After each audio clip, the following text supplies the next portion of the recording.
Uttarakhand to tell High Court why it sought personal detail to register live-in ties. In this article, we will discuss about Uniform Civil Code passed by Uttarakhand and why live-in is not secret. How is privacy invaded? Uttarakhand High Court on live-in UCC petitions. Why news? The Uttarakhand High Court that is would soon file an affidavit explaining why it sought details such as Aadhaar and information on previous relationship for registration of live-in couples under UCC, which was rolled out recently in state. Recently Uttarakhand के अंदर UCC rolled out किया गया है। इसके against petition high court के अंदर file किया जाता है और हाई कोर्ट उत्तराखंड गवर्नमेंट से इस पर अपना रिस्पॉन्स मांगती है, स्पेशली कुछ स्पेशल प्रोविजन से रिलेटेड हाई कोर्ट यहाँ पर उत्तराखंड गवर्नमेंट से रिस्पॉन्स मांगती है, जिसमें नंबर 1 होता है Aadhaar and information on previous relationship for registration of live in couple. Live in couples का रजिस्ट्रेशन करने के लिए आधार एंड प्रीवियस रिलेशनशिप से रिलेटेड इंफॉर्मेशन सीख करने का रीजन क्या है, इससे रिलेटेड हाई कोर्ट ने यहाँ पर गवर्नमेंट से रिस्पॉन्स मांगा है। A petition filed in the High Court by a person named Samarth Aniruddha Bhagwat challenging the mandatory registration of live-in relationship under UCC। ये जो हाई कोर्ट के अंदर पिटिशन फाइल किया है वो समर्थ अनिरुद्धा भागवत के द्वारा पिटिशन फाइल किया गया है और इन्होंने जो पिटिशन फाइल किया है वो यूसीसी के अंदर लिव इन रिलेशनशिप के लिए जो आधार एंड प्रीवियस रिलेशनशिप से रिलेटेड इंफॉर्मेशन सीख किया जाता है, इसके अगेंस्ट इन्होंने पिटिशन फाइल किया है। The petition also challenged for information on the couples previous relationship, live in partners, degree of divorce etcetera as well as their Aadhaar based detail. Petition जो चैलेंज किया गया उसके कुछ और भी बेसिस है, सच एज रिलेशनशिप या लिव इन पार्टनर में जो रह रहे हैं उनका प्रीवियस जो अफेयर इंफॉर्मेशन है उससे रिलेटेड, डाइवोर्स से रिलेटेड डिग्री के अगेंस्ट और आधार बेस्ड डिटेल से रिलेटेड यहाँ पर ये पिटिशन चैलेंज किया गया है। Uniform civil code of Uttarakhand. Now we will discuss various provisions of UCC of Uttarakhand. Uttarakhand Uniform Civil Code passed by State Assembly in February 2024 mandated the registration of live-in relationship both at their commencement and termination.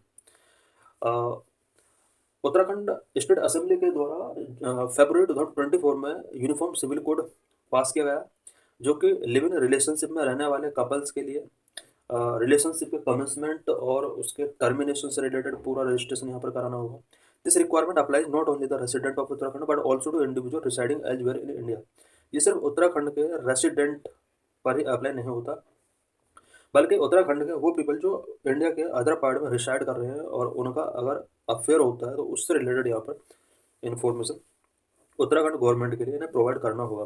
The rules which came into effect on January 2025 impose extensive documentation requirement for such registration. इस तरह के registration के लिए massive documentation यहाँ पर require होगा। Is this a violation of right to privacy? क्या यह राइट टू प्राइवेसी का violation? Requiring individual in live in relationship to register with the government constitute a gross violation of the right to privacy enshrined in article 21 of the constitution.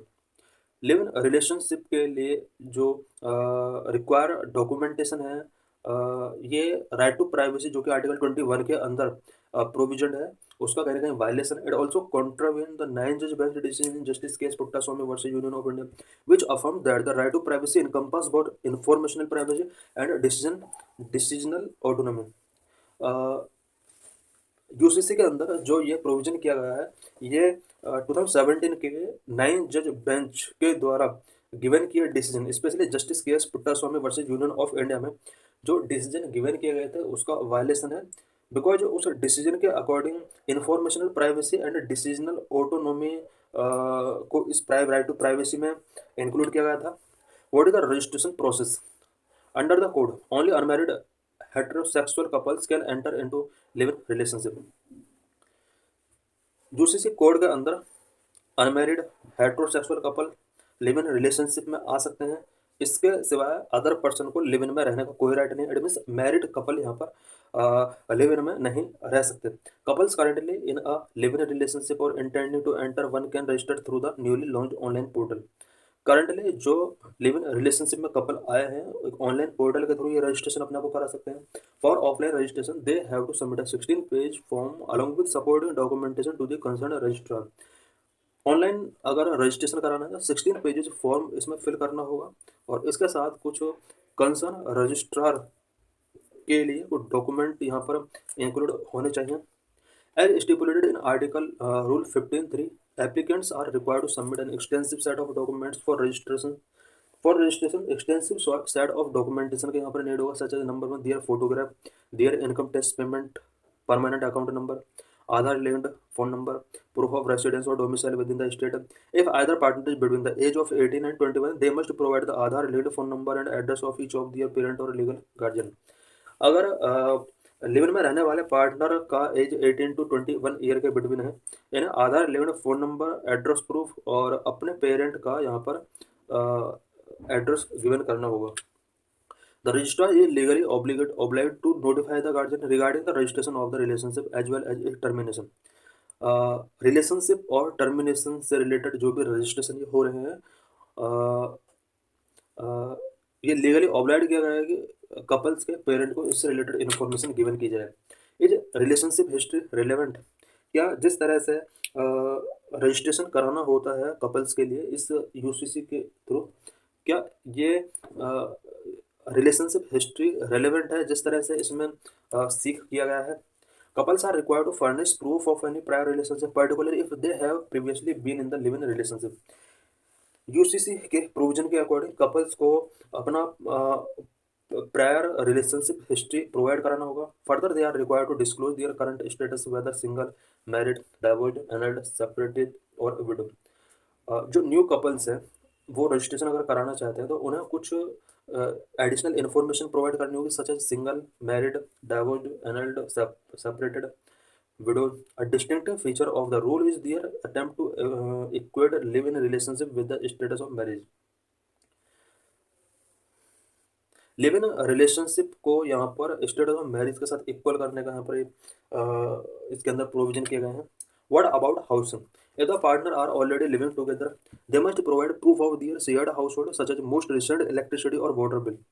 अगर live in relationship partner together living कर रहे हैं then उन्हें house hold या फिर water और electricity से related bill इन्हें सबमिट करना होगा as a proof of address. If they reside in rented accommodation, they must also submit the landlord's full name, contact number and a copy of net agreement। Live in relationship में रहने वाले couple अगर rented accommodation करते हैं then उन्हें landlord का full name, contact number and rent agreement का photocopy submit करना होगा। Registrar is obliged to contact the landlord while verifying the application detail. Registrar जिस टाइम पर एप्लीकेशन डिटेल को वेरीफाई करता है उस टाइम पर लैंडलॉर्ड के साथ उसको कॉन्टैक्ट करना होगा, ये प्रोविजन किया गया है। If the partners are not yet living together they must apply for a provisional certificate। upon receiving such a certificate the couple must secure accommodation within 30 days। अगर लिव इन में रहने वाले पार्टनर एक साथ नहीं है तो उन्हें एक प्रोविजनल सर्टिफिकेट अप्लाई करना होगा। सर्टिफिकेट रिसीविंग करने के बाद कपल्स को 30 डेज के अंदर एकोमोडेशन टेकिंग कर लेना चाहिए। Obligation on landlords the rules also impose specific obligation on landlord. Landlord के ऊपर भी कुछ स्पेसिफिक ऑब्लिगेशन यहाँ पर इम्पोज किए गए हैं। When leasing property to a live-in couple, landlord must request either a provisional or final registration certificate which will be incorporated into the rent agreement। Land owner जब भी लिव इन कपल को property leasing पर given करते हैं तो उसको provisional certificate या फिर फाइनल रजिस्ट्रेशन सर्टिफिकेट सीक करना होगा और रेंट एग्रीमेंट के साथ इसको इनकॉर्पोरेट करना होगा। Failure to comply with result in a penalty. अगर लैंडलॉर्ड कंप्लाई नहीं करते हैं, पेनल्टी का यहाँ पर प्रोविजन किया गया है। Will there be penalties? क्या पेनल्टीज का प्रोविजन यहाँ पर हाई है या कम है, कितना प्रोविजन किया गया है? Failure to register live in relationship with in a month may result in बहुत civil and criminal penalties. 1 month के अंदर अगर लिव इन में रहने वाले कपल्स ने रजिस्ट्रेशन नहीं कराया तो सिविल एंड क्रिमिनल पेनल्टीज इनके अगेंस्ट इम्पोज की जा सकती है। Upon conviction a magistrate may impose jail term of up to 3 months, fine of up to 10,000 और बोथ। कॉन्विक्शन के केस में मजिस्ट्रेट 3 मंथ का जेल या फिर ₹10,000 या फिर बोथ यहाँ पर गिवन कर सकता है। प्रोवाइडिंग फॉल्स इन्फॉर्मेशन और counselling detail carry a stricter penalty, imprisonment of up to 3 months, a fine of up to ₹25,000 और both। फॉल्स इन्फॉर्मेशन अगर रजिस्ट्रेशन का ड्यूरिंग प्रोवाइड की जाती है तो इसमें स्ट्रिक्ट पेनल्टी का प्रोविजन किया गया है, सजा ₹25,000 का यहाँ पर फाइन इम्पोज किया जा सकता है, 3 मंथ इम्प्रिजनमेंट और बहुत यहाँ पर गिवन किया जा सकता है। Under the rules, registrar is empowered to conduct a summary inquiry to verify the authenticity of the submitted document and ensure that the relationship was not established through coercion, undue influence, misinterpretation और fraud। Rules के under registrar को ये empower किया गया है कि वो authenticity को वेरीफाई करे, इंक्वायरी करे, और अगर किसी भी टाइप का कोरिशन, अनड्यू इन्फ्लुएंस, मिस इंटरप्रिटेशन या फ्रॉड होता है तो इससे रिलेटेड जो पावर दी गई है वो रजिस्ट्रार को दी गई है। What have expert said, disclosure of personal data by third party, ये पहला इसमें कंसर्न है, no penalty for third party. The rules allow third party disclosure of personal data without sufficient safeguard। Sufficient safeguard के without यहाँ पर third party को personal data given करने का जो प्रोविजन है, इससे रिलेटेड यहाँ पर कुछ कंसर्न रेज हुए हैं। This will lead to large scale social surveillance of relationship which appear to be intended consequence of the legislation. इसकी वजह से जिस तरह से इस न्यू प्रोविजन के अंदर रिलेशनशिप का लार्ज स्केल सोशल सर्विलेंस को बढ़ावा मिल रहा है, उसकी वजह से यहाँ पर बहुत सारी प्रॉब्लम्स फेस करनी पड़ सकती हैं सोसाइटी के लिए। No penalties for third party, there are no penalties for third party in case of data leak. This is likely to disproportionately affect interfaith and intercaste couple.